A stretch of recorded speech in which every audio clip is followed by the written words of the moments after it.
60,000 Israeli residents in the north have been displaced now for over a year. And now that the ceasefire with Hezbollah appears to be imminent, what will it mean for those who have been desperate to return home, but not sure they feel secure enough to do so? Joining us live now from northern Israel, from Rosh Pina, is a community leader and longtime resident of Metula and my friend, Liat Cohen Raviv. Good evening, Liat. Here we are a year later. A year later. Can you believe? 14 months. It's crazy. A year later, I mean, a year ago, I was with you when you guys first went to the hotels in Tiberias, and then you allowed us and our team in to Metula. You've gone through so much. What, for this news tonight, does this seem like a slam dunk for the residents, or still not sure? Well, in the last hour, it looks like, it's a done deal.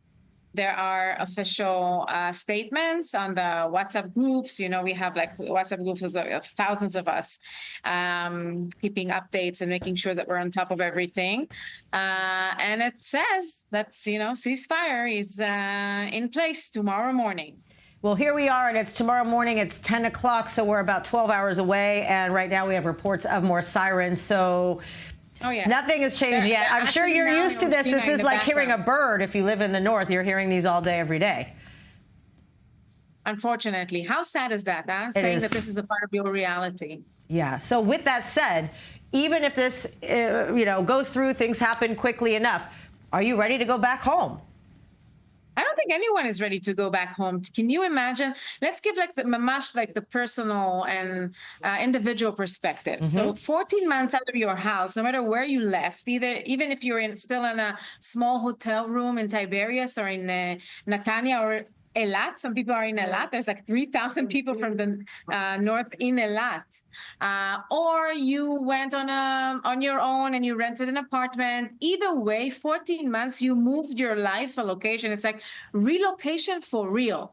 So people from the center of Israel, or people from abroad that had the experience of relocating in the past, this is what you need to think about when you're trying to relate to this, right? Because if it was like a month, 2 months, beseder, but 14 months, you practically are living in somewhere else. I'll give you, we just, Masha, before you called, there was a conversation here with some youngsters. I have a lot of young people in my house, my 2 daughters and their friends and whatever. It's like a youth house.